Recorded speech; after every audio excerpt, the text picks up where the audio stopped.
Olá!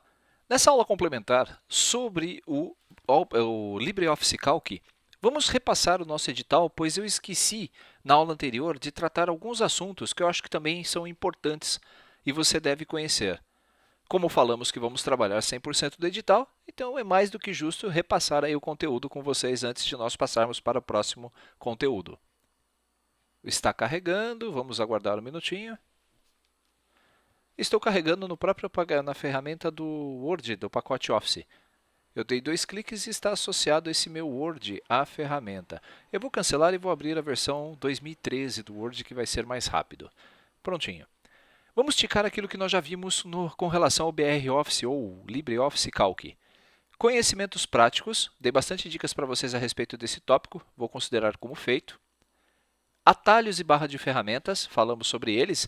E é claro, lembre-se, você deve também praticar, deve estudar mais. Não deixe de instalar o LibreOffice na sua máquina, no seu computador. Formatação de dados. Vamos falar um pouquinho de formatação de dados. Seleção de células. Nós falamos, lembra do 2 pontos, do ponto e vírgula, quando você está selecionando por fórmulas. Funções.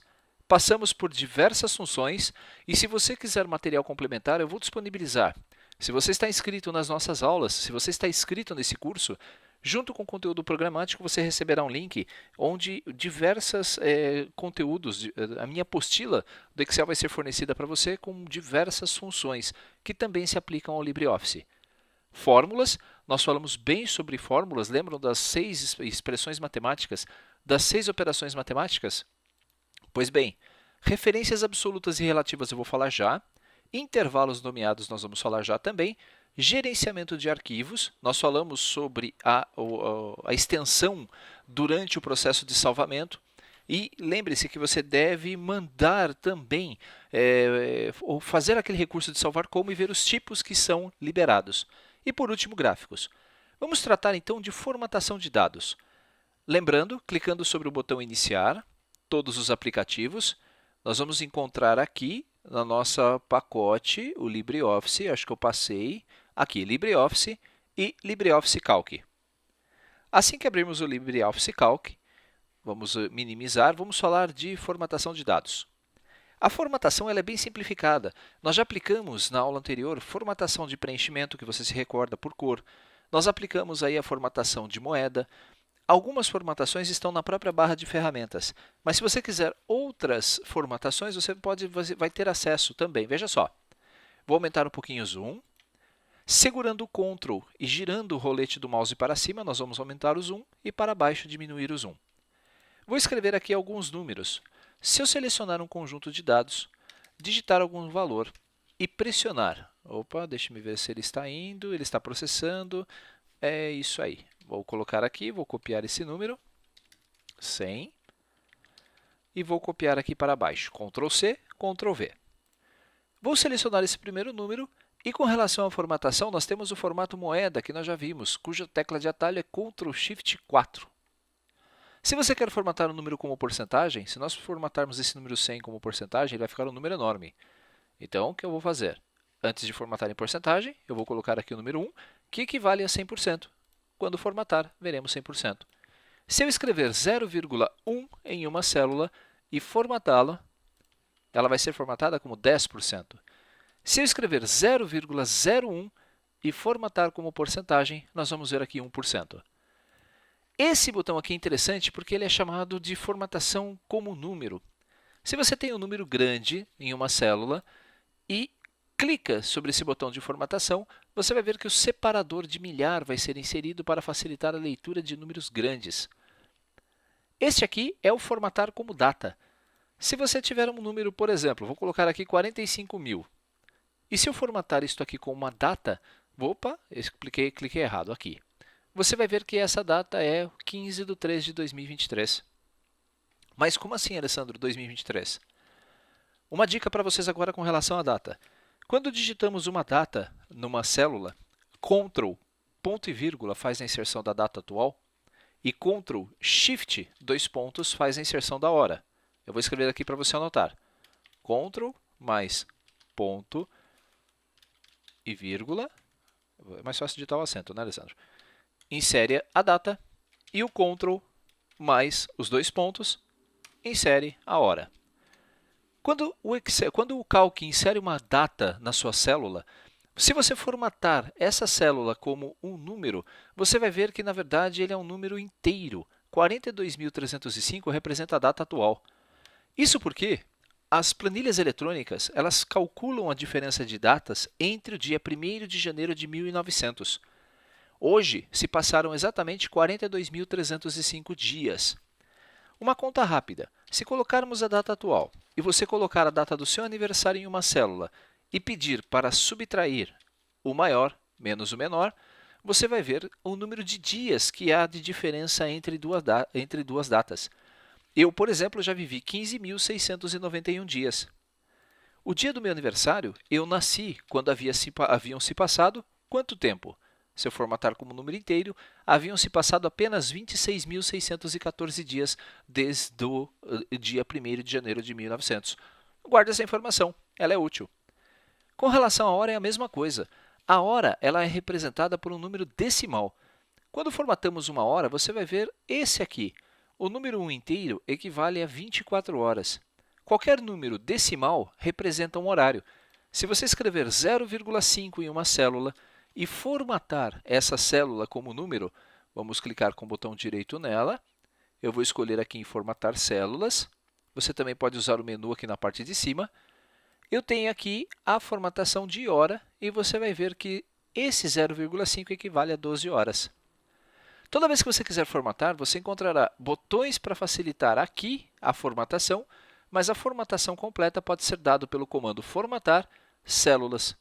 Com isso, você terá uma gama enorme de formatações diferenciadas, como número, porcentagem, moeda, data, hora, científico, fração, valor lógico e texto. Essas formatações, então, você pode praticar para que você não seja pego de surpresa na prova. Faça formatações diferenciadas em suas células. Você vai ver o quanto isso é importante e legal. Casas decimais. Se você fizer uma divisão, por exemplo, eu tenho aqui 88 e quero dividir por 13 pessoas, e pressionar o Enter, nós vamos ter aqui um número de casas decimais de acordo com a largura da célula.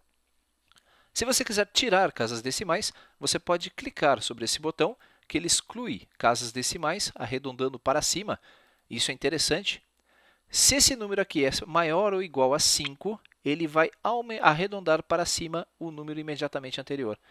Se eu pedir para tirar uma casa decimal, você verá que esse número passará para 6,77. Planilhas, provas cujo conteúdo seja sobre planilhas, normalmente caem perguntas também sobre arredondamentos e que valores que as fórmulas vão apresentar depois de aplicado um determinado resultado. Formatação, então, é um tópico bem interessante que você vai poder aplicar às suas células. Existem as formatações personalizadas também. Se nós pegarmos uma data qualquer numa célula e você entrar em formatar células, existe um tipo especial chamado de personalizado aqui no número. Vamos achar aqui, definido pelo usuário. Se você escrever o código aqui, por exemplo, DD, você vai ver que o dia está sendo representado por 2 dígitos. Barra, MM é o mês com 2 dígitos. Se você digitar 3 M's, vai ver que o mês vai ser representado de forma abreviada, escrito. 4 M's vai fazer a mesma coisa, só que escrevendo por extenso. Isso é interessante você entender para que você possa aplicar também formatações personalizadas às suas células. Se eu colocar aqui barra YY, AA de ano, se eu colocar 4 letras As, veremos o ano aqui com 4 dígitos. Ao pressionar OK, acabei de mudar a formatação da minha célula padrão, criando uma formatação personalizada. Com isso, passamos fogo aqui no conceito de formatação de dados. Além da formatação de dados, nós temos 2 conceitos interessantes no Excel, chamadas de referências absolutas e relativas. As referências absolutas e relativas elas são muito úteis quando você está trabalhando com macros ou gravando macros para a sua planilha, ou quando você está protegendo a referência de uma célula. Vou colocar aqui uma fórmula. Vou colocar 10, 10 e 10. Se fizermos uma somatória desses 3 valores, você vai ver que o resultado vai ser 30. Muito bem, então esta fórmula está somando de C3 até C5. Se nós copiarmos essa fórmula e colocarmos aqui do lado, qual vai ser o resultado? Será 30? Não, vai ser 0. O próprio Calc ele muda a referência das células quando nós copiamos para a direita uma fórmula. Perceba o que era coluna C, virou coluna D. A própria ferramenta, então, incrementa em 1 a coluna da minha fórmula e faz o cálculo de forma automática. Da mesma forma, se eu copiar isso para a esquerda, ele vai subtrair 1 a coluna e vai transformar a minha fórmula aqui de C para B. Agora, uma pergunta para você. Se eu copiar essa fórmula para baixo, qual vai ser o resultado? 30, 40, 50 ou 60? Vai ser 50. Da mesma forma que as referências das células são deslocadas, das colunas são deslocadas para a direita e para a esquerda, quando você copia uma fórmula para baixo, ele vai incrementar 1 a fórmula original. A fórmula original aqui em cima, ela somava de C3 até C5. Quando colada, ela vai somar de C4 até C6.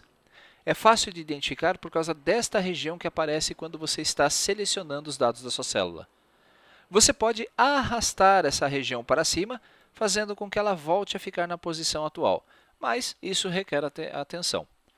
Se você continuar colando essa fórmula para baixo, vai ver que o resultado vai sempre aumentando, porque as referências estão sempre descendo junto com a fórmula. Sempre ele está adicionando uma linha a cada vez que você cola o resultado. Se você copiar uma fórmula para cima, ele vai também subtrair uma linha.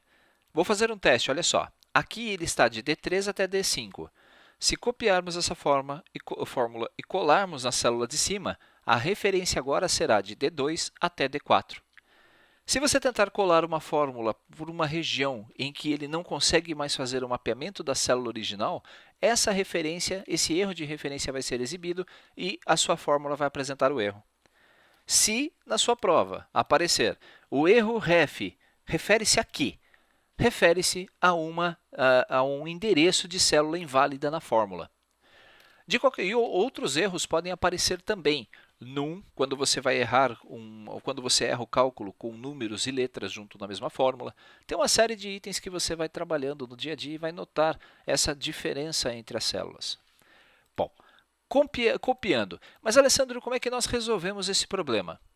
Isto aqui, tudo que eu trabalhei com vocês até agora, é chamado de, olha, eu vou mesclar as células, vou transformar essas três em uma só e vou chamar de referência relativa. Por que relativa, Alessandro?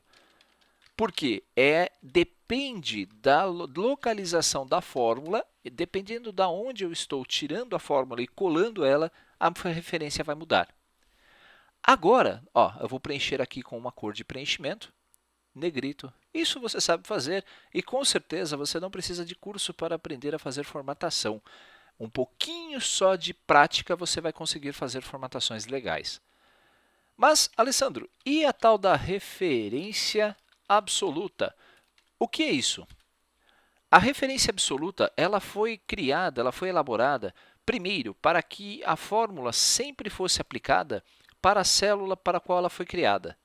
Se eu copiar aqui 10, 10, 10 novamente e fizer uma forma de somatória, ao selecionar as células, antes de dar o Enter, nós temos que pressionar a tecla F4. F4 aqui no... estão vendo que interessante? F4 não é um bom atalho, é inserir a biblioteca. Para proteger as referências da célula, você vai ter que clicar antes dela e inserir o cifrão antes da letra e o cifrão antes do número. Coloque também o cifrão antes da letra e um cifrão antes do número das duas células. Quando você pressionar o Enter, nada vai mudar. O resultado da operação vai ser exibido normalmente. Mas, se nós copiarmos essa fórmula agora para a direita e colarmos, você vai ver que o resultado vai ser 30. Se eu der um F2, você vai ver que as referências G3 e G5 não mudaram. Se fizermos a cópia e a colagem da fórmula para a esquerda, o resultado será 30. E se copiarmos essa fórmula para baixo, o resultado vai ser 30, independente da posição em que você colar esse conteúdo. É claro, tome cuidado, porque se você colar essa fórmula em outra planilha, o resultado vai ser 0, porque não existe valores nas células que nós utilizamos na outra planilha. Então, eu preciso bloquear as referências absolutas para que a fórmula sempre enxergue aquela célula de referência. Isso é muito útil, por exemplo, quando você tiver que fazer cálculos, tiver que fazer apresentações ou fórmulas que dependam de uma única célula. Por exemplo, cálculos de juros de poupança, cálculos de juros de financiamento, número de parcelas de um empréstimo.